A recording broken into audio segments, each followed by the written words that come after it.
O senhor fez uma bela explanação aqui sobre os 100 dias de governo, falando múltiplas vezes sobre participação social, sobre ouvir professores, ouvir pais, ouvir usuários do sistema. Mas em nenhum momento aqui o senhor falou da decisão crucial desse governo de extinguir a diretoria de escolas cívico-militares. Senhor ministro, eu sou oriundo do Colégio Militar de Curitiba. Recebi a melhor educação desse Brasil gratuitamente. Tive a minha segurança garantida por professores armados, por guardas armados, que sempre garantiram a segurança dos alunos. Esse programa das escolas cívico-militares foi extinto sem diálogo, sem ouvir os pais, os maiores interessados na segurança dos alunos, em que os alunos recebessem educação de qualidade. Foi extinto sem ouvir os professores, que eu tenho certeza absoluta que podem trazer para o senhor um depoimento uníssono sobre o que significa ser professor numa escola cívico-militar. Então ele questiona, ministro, as escolas cívico-militares não são prioridade desse governo? O governo do presidente Lula fez uma transição de governo. Foram dezenas de profissionais da educação que participaram, aliás, com visões diferentes.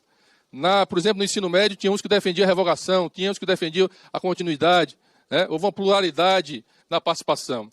No relatório final que eu recebi quando assumi o Ministério, havia recomendações nesse relatório. Uma delas era pela revogação do decreto que criava as escolas cívico-militares.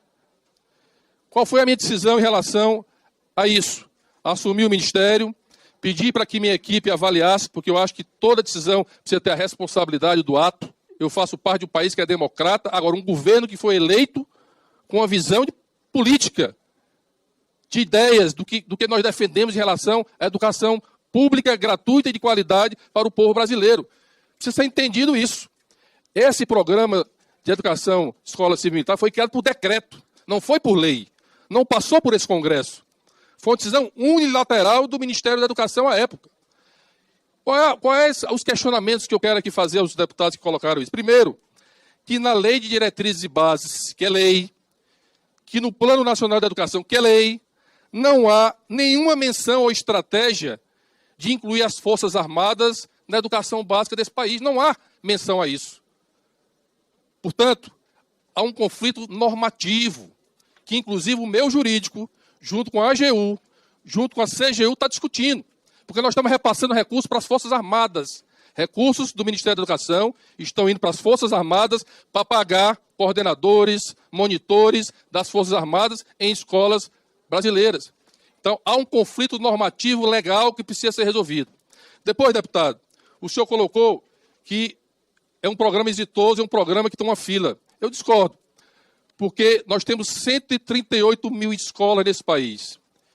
Apenas 200, a adesão a esse programa foi mínimo, meu caro deputado. Representa 0,28% das escolas. Pode rir, não tem problema, eu respeito. 0,28%. Vocês sabem quanto recurso foi disponibilizado para os estados e municípios fazerem essa política? 98 milhões. Vocês sabem quantos estados e municípios gastaram? 0,24%. 0,24% do dinheiro que está lá para os estados e municípios gastarem com essa política foi executado, meu caro deputado.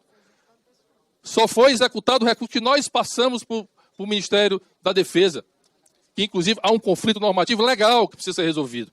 O senhor fala que os pais desejam essa política. Pois bem, ano passado foi realizada uma pesquisa, e eu vou dar esse dado aqui para você, uma pesquisa feita pela Datafolha, pelo Centro de Estudo de Opinião Pública da Unicamp, onde identificou, então, e apresente outra pesquisa, meu deputado. Não é problema nenhum. Eu estou dando dados de evidência.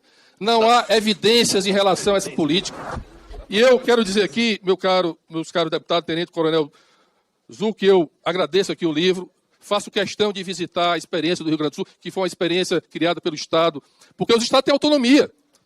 Os estados têm autonomia de criar suas escolas, né, cívico-militares, se desejarem. Mas a pesquisa mostrou que 72% dos brasileiros confiam mais em professores do que em militares para trabalhar em uma escola. Isso é dado de pesquisa. São dados científicos. São evidências que eu estou colocando aqui. E quero dizer aos deputados que me antecederam aqui, que das 100 melhores escolas, porque é preciso ter evidências que comprovem que essa metodologia, deputado, é a melhor. E eu vou dar um dado real do meu estado. Aliás, é um dado do Brasil. Que das 100 melhores escolas públicas do Brasil, 87 são do meu estado, e nenhum é militar. Nenhuma é militar. A melhor escola pública do Brasil é no Ceará, lá em Cariré. E não é militar, meu caro. Então, é preciso ter evidências. A evidência que nós temos, a evidência que eu acabei de apresentar, é uma política que a gente alfabetiza as crianças na idade certa. É uma política que a gente possa construir escola de tempo integral. Então, é nessas evidências que nós estamos. Agora, o que é que vai acontecer com essas 200? Eu não revoguei.